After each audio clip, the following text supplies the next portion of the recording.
everyone. I'm so happy that you made it to my webinar series. This is the first episode.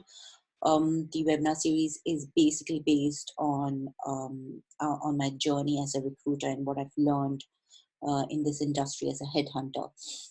The reason why I got down to doing this series is because people had been requesting it for a while. People have been working with my mentors, um, uh, my mentees actually, and colleagues, etc.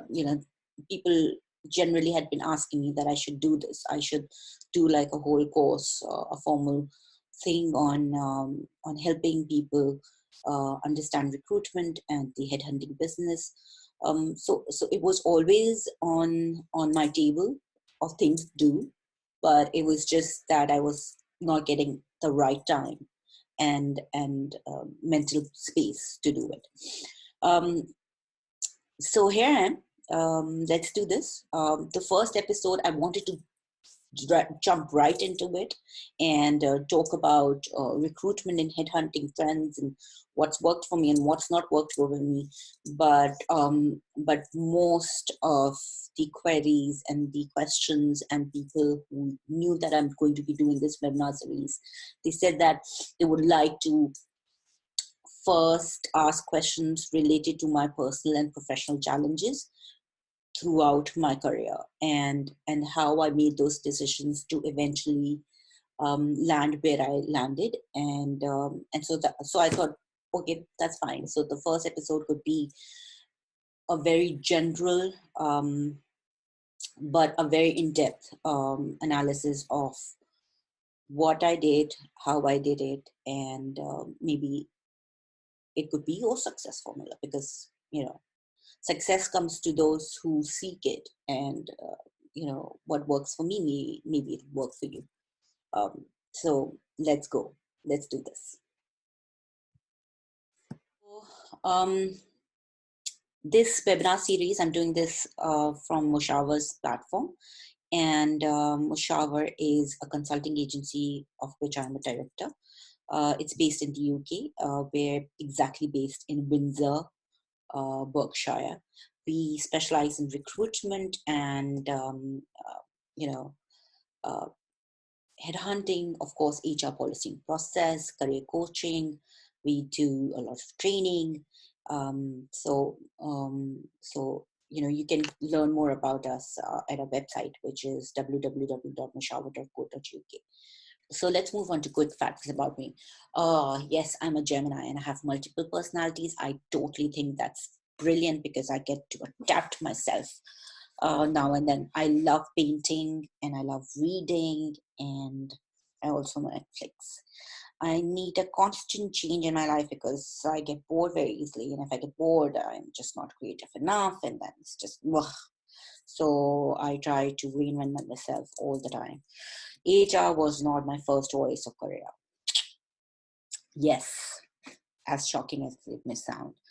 Well, business was also not my piece of cake. Like, I always said that I'm never going to do business, and here I am, 3 years in 3 years now, 3 companies old. Yeah, so never say never.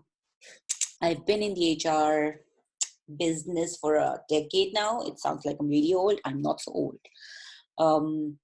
I am the director of Mushawar UK Limited, and which is based in UK, like I just told you. And then I'm a director of a company in Pakistan, which is Mushawar Solutions. That's a technology company. It deals with e-commerce and web solutions. I became the head of HR department in just 3.5 years into my career. Yeah, as impossible that it sounds, that happened.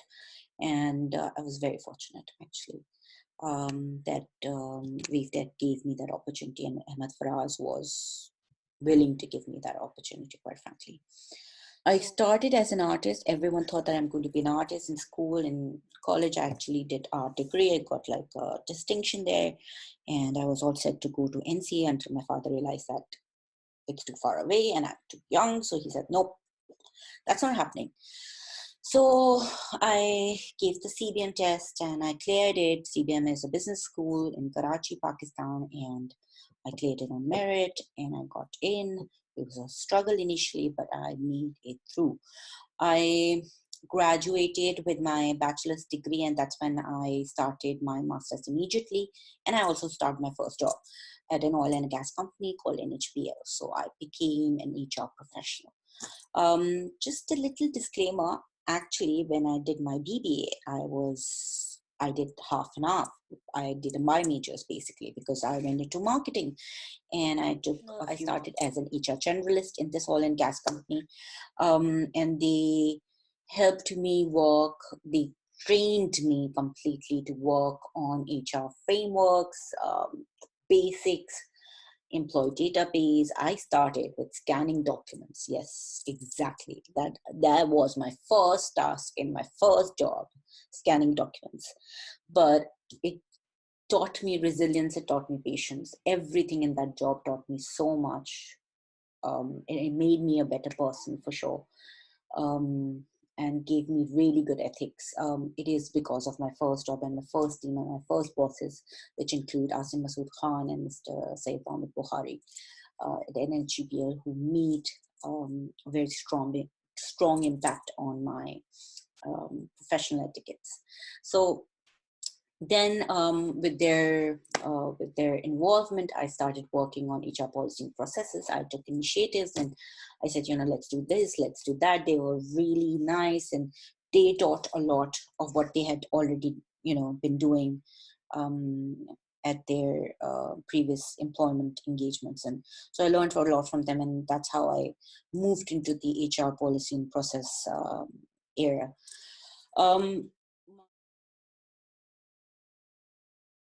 from universities from interior Sindh and other rural areas, some rural areas in Punjab as well, or Balochistan, or even Peshawar, Quetta. So a lot of times what we struggled with them was the lack of exposure to English communication and office etiquettes. So a lot of times they would not know how to email, correspond with other people. And since we were working with a lot of international, you know, uh, sponsors and business partners, they had to interact with people, and there was a genuine need for some communication training in the organization. Mr. Bahmid Bukhari and my boss said, you should go ahead and you should design an English and business communication training and start from scratch, start from grammar, and then go to paraphrasing, and then sentence building, and then emailing and all of that. And so basically that launched my training career.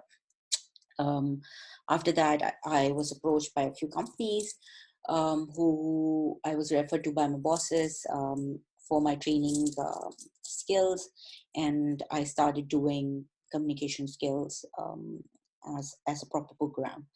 Um,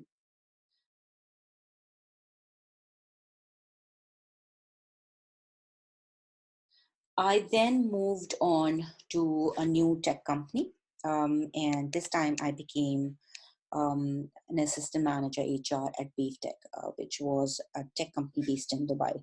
I used to work in their Karachi offices with some travel to Dubai office, and they were very well established in a lot of countries. So I got to work with people in Africa. I got to work with people in China, Latin America, and it was a great mix of ethnicities, and I first got my exposure to diversity management and in this role.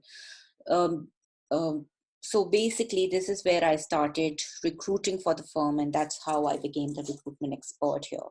And then because I was recruiting so many people for this organization, I realized that retention is a problem, and I should start working on engaging with their employees so that maybe our retention schemes would work and our turnover would reduce. So that's how I ventured into employee engagement. Um,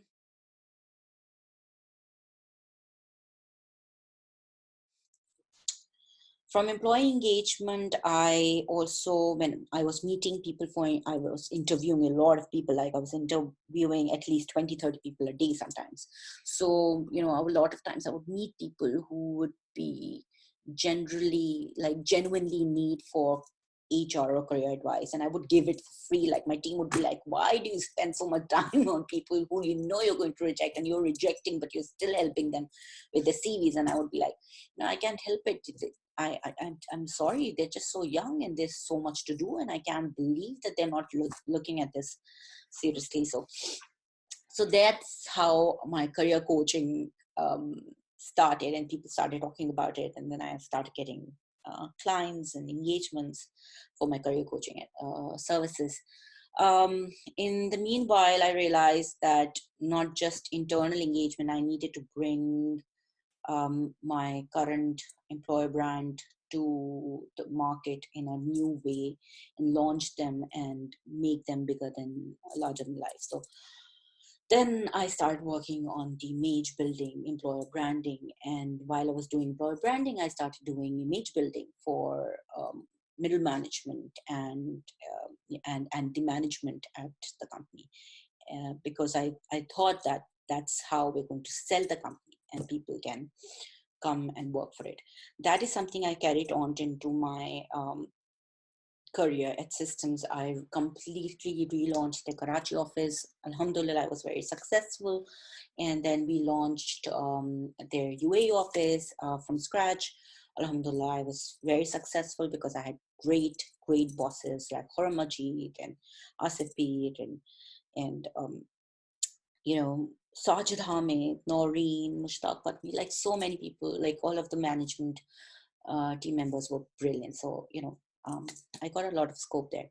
And then, of course, when I left Systems, initially I didn't know what I was going to do. I knew I'm going to do some consultancy work. I wanted some time off, but I didn't know that I'm eventually going to start a business of my own. And I did start a business just 2 months after I left the company, or maybe the second month I left the company. And well, there's been no looking back. So now I suppose I'm an entrepreneur because I have started at least 3 companies, which the first one was Mushawar Consulting.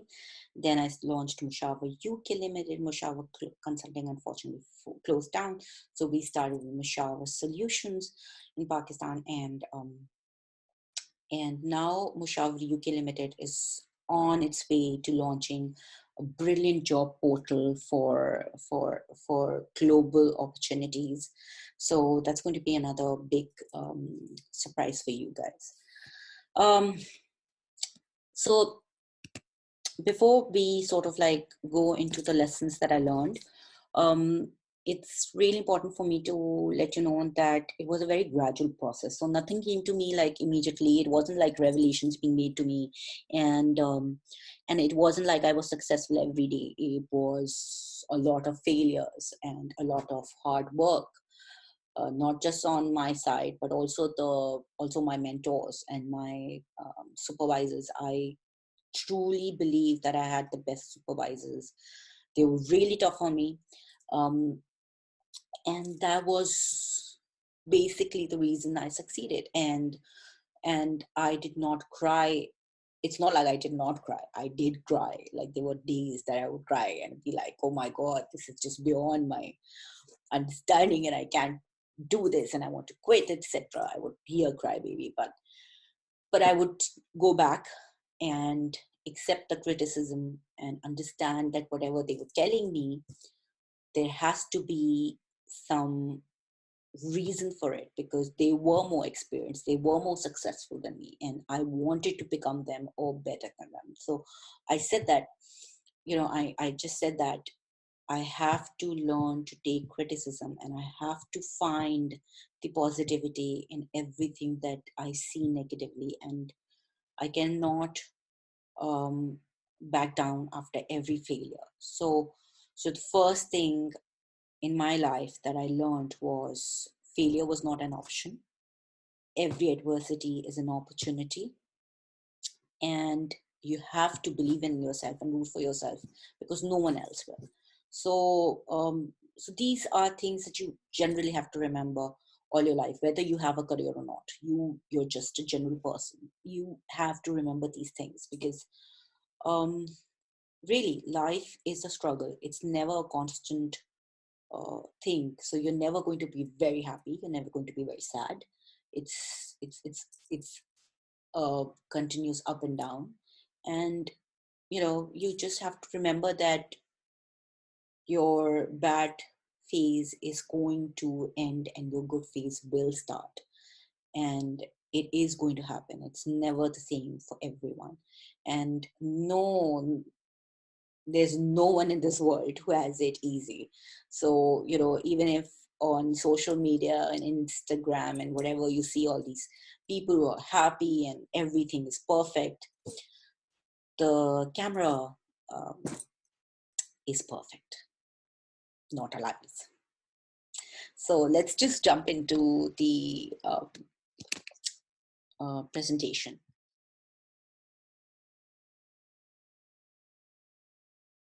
Yeah, lessons I learned in my first job. I'm going to try and tell you uh, most lessons with examples. Honesty.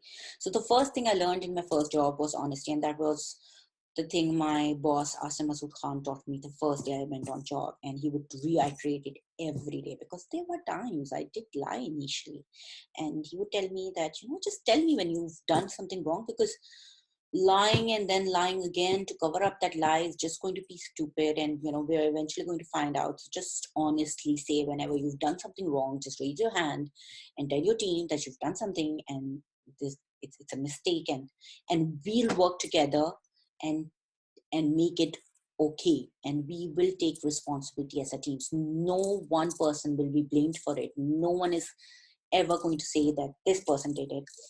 If there's a mistake that's happened by one member of the HR team, everyone will say that it's a mistake of the entire team. So teamwork and honesty is something that I learned from him, and I swear this is something I say to everyone I work with, every team I've created in my life, every time I hire someone, I tell them honesty is everything I need from you.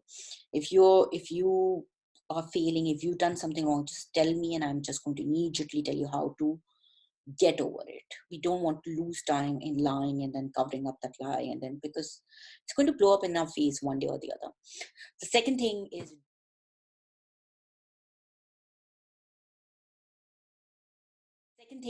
do more. Oh, so much stress. Like aajkal ke bache, they don't get it. You are paid for a job.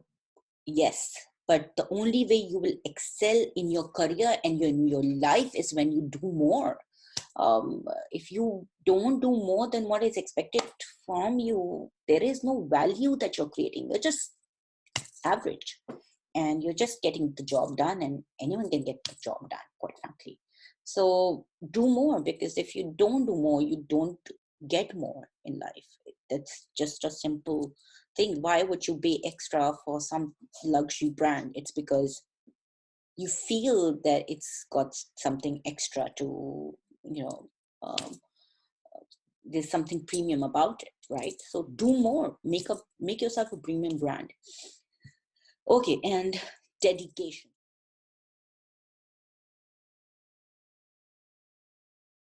Dedication. So important. Whenever you start doing something, do it, finish it, dedicate your life to it. You've got to do it, even if you're the one, if everyone's done the job and you're the last one who's doing it, it doesn't matter. Just do it to the best of your ability. The dedication that you should show in your work should speak for you. You shouldn't have to like speak for yourself.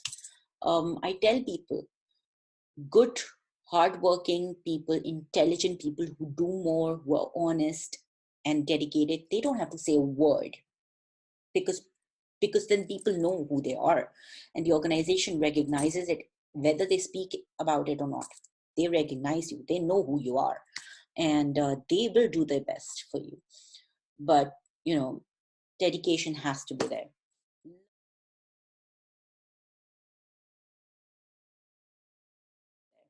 Learn the business talk. So important. I don't understand how people work in organizations or industries and then don't know anything about it. How can you not know the nitty-gritties? And this is something I learned from my first job. My CEO would make all of us, everyone in the organization, come to a town hall meeting and training every Friday for an hour and a half. And one department every Friday from the organization was responsible for conducting a presentation about what they were doing, something technical, and we would learn about it. So even though I was an HR professional, I had no idea about oil and gas. I knew what kind of drilling techniques were being used. I knew about geophysics, geo, geologists, sedimentation and drilling angles and whatnot. Like it was really nice because eventually, even though it was like something we would read and everyone was like, oh my God, we have to go to this training. Eventually, we all learned so much from it. I remember, like, I learned everything about finance. I learned about IT. I learned about security, administration, everything about oil and gas reservoirs and camps and everything, oil camps, etc. Everything from those trainings. So I realized that I need to learn the business every time I moved, and it helped me because when I knew what business I belonged to, I knew what the business needed. I knew I could command respect from people when I spoke to other departments. They knew I was not dumb and I wasn't just HR trying to meddle into their uh, daily life and making it impossible for them to work. They knew what I was talking about, and that they knew that I was sincerely trying to help them. Lessons I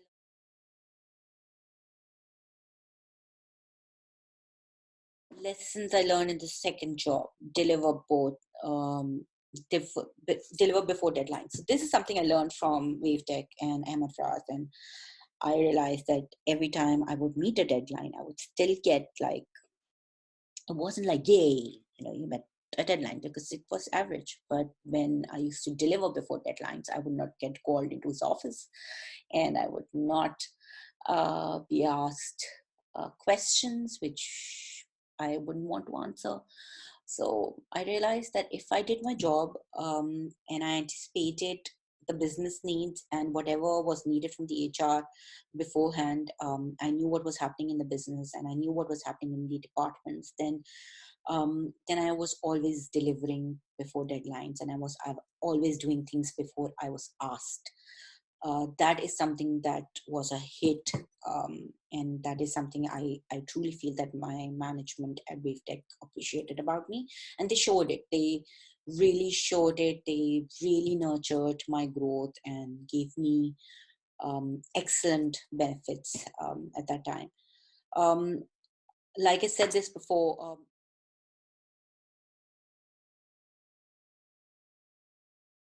Faraz Saab, my boss, Ahmed Faraz, he taught me everything with his numbers. Like, he was constantly like, okay, so if we give so much increment, this percentage of increment, how much would that be of the total turnover cost, and how much would be the human resource cost as compared to the total profits of the company, etc. So he would like constantly ask me these questions, and he'd be like, okay, so this month, what was the number that we paid out, and in expenses, and then benefits, and then salaries, and I would be like, why would I know this number? And he would be like, you should know these numbers because you're from the HR, and if you don't know these numbers, you can make everything work for you. And he was right, because then I realized I can measure everything.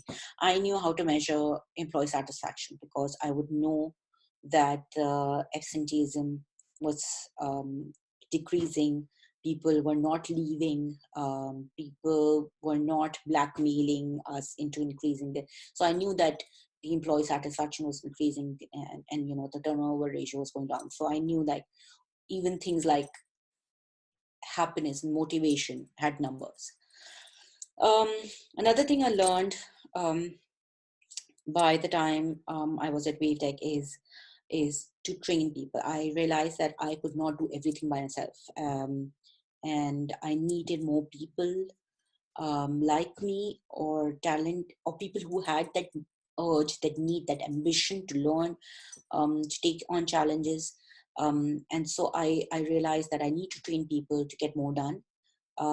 That's when I started really taking care of my team. I started building teams. I started hiring the right people. Uh,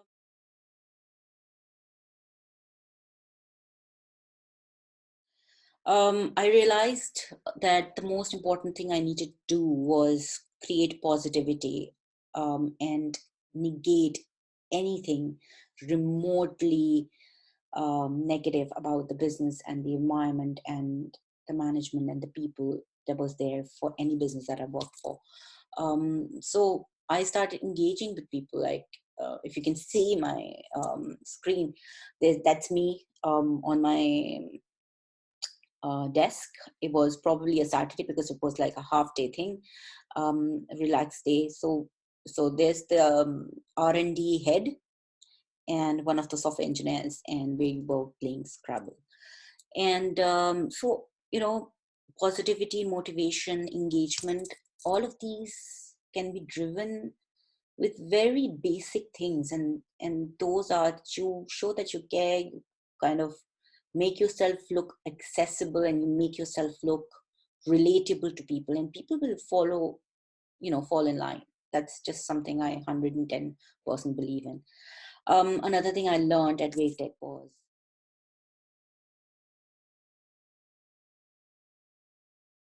was I realized that it was so important to make myself a brand and be known for who I am.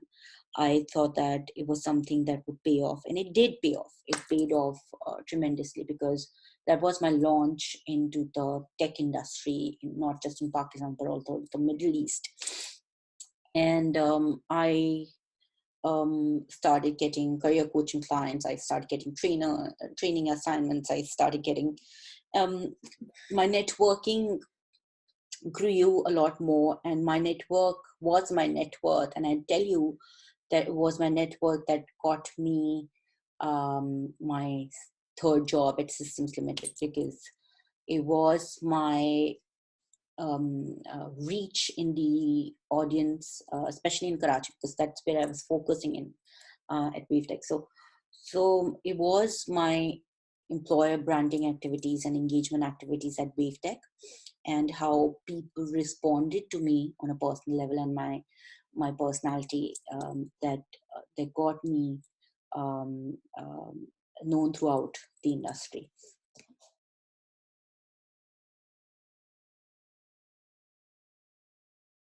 The third job, Systems Limited, was by far the most. I feel like the most challenging job was my job at WaveTech, even though it was a shorter period. It was really challenging, and I learned a lot from there. But then I learned a lot from systems as well, and I got to experiment so much, and I had a lot of room to grow, and they gave me autonomy. They gave me right of decision making, and made the experience so much more better. It's so important to always think long term. When you think long term, you're not just thinking about yourself, you're thinking about the organization, the business.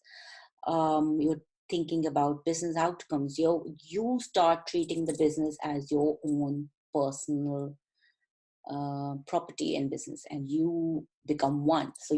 So whatever the vision of the business is, that's your vision, and that's your success, because then it comes naturally to you. So think long term, because then it always has payback. It always pays you back tremendously.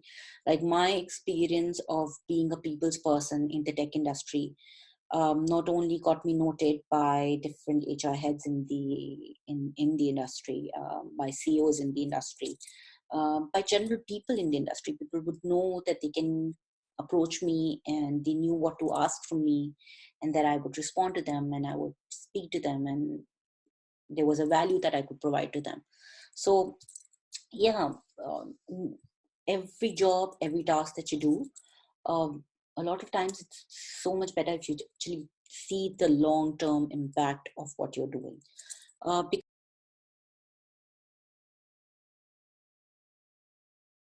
Become the face of the business. If you become the face of the business is never going to let you go, quite frankly, because if you're a great face for the business, and I'm not talking about cosmetically or like, I'm talking about the impact that you're creating, like the power that you're building with the brand, um, your own personal brand, and then of course the business that you're working for. Um, if you become the face of the business, you become a key leader, not just for the business but in the industry as well.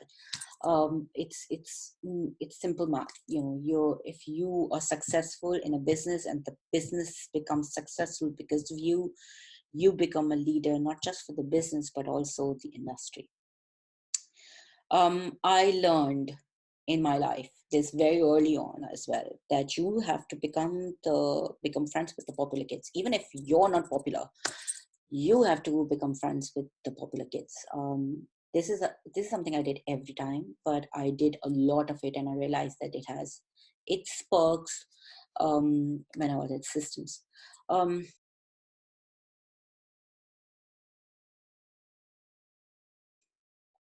I told this to you before, but at systems, I finally started. When I started systems, I only had one intern and one administrative assistant. And with that team, I not only built the Karachi team from, I think, 60 people, we went up to like 200, 300, 400 people. And similarly, like from zero to 50, 60, 70 people in UAE. And then it kept growing, the numbers kept growing. So I did all of that with a very small team, but eventually I did make a bigger team, and I 110% believed in creating a winning team. So all I really noticed when I was interviewing people was, did that person want the job? Why did they want the job? Did they really need the job? Did they really have ambition? Would they be able to train themselves onto the platforms and the frameworks I've created, and would they be able to match my expectations or not? So a lot of times they may not even have an HR degree, but I would still take them on because I saw something in them. I saw the spark. Um,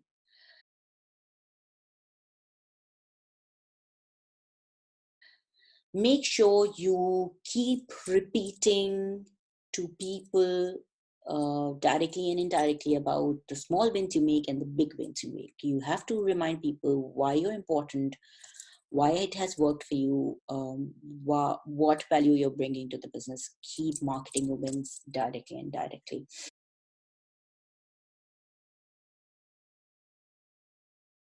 Get involved on the ground. You should be able to do the smallest of jobs like scanning documents to the biggest of jobs, which is signing contracts of millions and millions. And your team should see that you can do the smallest things to the biggest, most challenging tasks.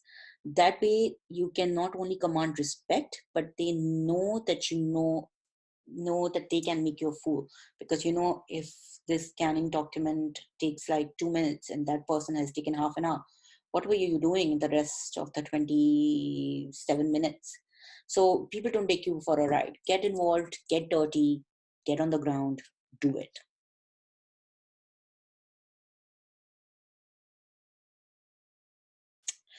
um, Create tangible impact. It's so important to make sure that whatever efforts you're doing, it's sort of creating a tangible impact. People can see it, people can feel it. If you keep doing things, even though they are positive things, but they're not really creating any on ground waves, and they can't be really recollected, and people are forgetting, it's just something out of sight, of out of mind. It's just as simple as that. Visually appealing, everyone's going to remember it. So yeah, do tangible things that have an impact.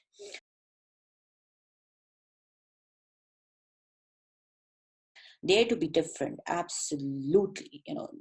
The more you stand out, the most probability you have to be successful, because you're offering something that no one else is. So dare to be different, be brave, um, be on your side, take risks. You will make mistakes, and intelligent leaders, they let you make mistakes. They'll let you make decisions and make mistakes, because they know that the one time that you will get it right is going to benefit them 500 times more than the 2 times or 3 times you got it wrong. So be brave, dare to be different, create tangible impact. Um,